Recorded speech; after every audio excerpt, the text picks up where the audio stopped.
નમસ્કાર ખેડૂત મિત્રો, હું જયદીપ પટેલ ખેતી જગત યુટ્યુબ ચેનલમાં આપ સર્વે ખેડૂત મિત્રોનું તે દિલથી હાર્દિક સ્વાગત કરું છું। આજે મિત્રો આપણે વાત કરવાના છીએ કે ચોમાસુ સિઝનની અંદર ઘણા બધા ખેડૂત મિત્રોએ મગફળીનું વાવેતર કરેલું છે અને એની અંદર જે આપણને બે વખત કહેવાય કે ફૂગનો એટેક થઈ અને આપણે મગફળી જે છે એની અંદર આપણે વધુમાં વધુ નુકસાન ભોગવતા હોઈએ છીએ। તો આજે એ મગફળીના જે નુકસાનને આપણે સોલ્યુશન માટે બીએસસી એગ્રી કરણભાઈ દેલવાડિયાને આપણે પ્રસ્તુત કરીશું। તો કરણભાઈ દેલવાડિયા।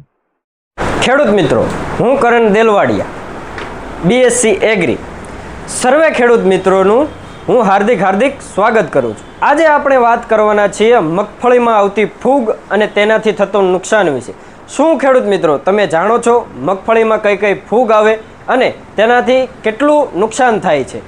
તો આપણે વાત કરીએ મગફળીમાં આવતી ફૂગ વિશે।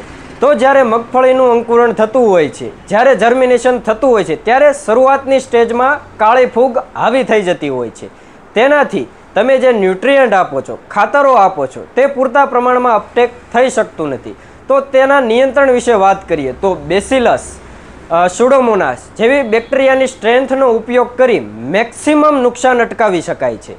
ત્યારબાદ તો ખેડૂત મિત્રો, કાળી ફૂગના લક્ષણની વાત કરીએ તો છોડ પીળો પડવો, વૃદ્ધિ અને વિકાસ અટકી જવો, જ્યારે તમે છોડને ઉખેડો છો ત્યારે મૂળ કાળા પડવા અને પરિણામે છોડ સુકાઈ જવું, આવા લક્ષણો જોવા મળે તમારા ખેતરમાં તો સમજી જવું કે કાળી ફૂગ તમારા ખેતરમાં હાવી થઈ ચૂકી છે। ત્યારબાદ સોના જેવો પાક તૈયાર થતો હોય છે, જ્યારે ડોડવા ભરાતા હોય છે ત્યારે સફેદ ફૂગ હાવી થઈ જતી હોય છે। તેના નિયંત્રણ માટે ટ્રાઇકોડર્માનો સ્ટ્રેન્થનો ઉપયોગ કરી મેક્સિમમ તેને અટકાવી શકાય છે। તો ખેડૂત મિત્રો, તમને થતું હોય છે કે બાયોલોજિકલ ટ્રીટમેન્ટ જ કેમ, કેમિકલ શા માટે નહીં? તો આપણે બાયોલોજિકલ વિશે વાત કરીએ તો બાયોલોજિકલ ટ્રીટમેન્ટ કરવાથી તમારા જમીનને વધુ જીવંત બનાવે છે।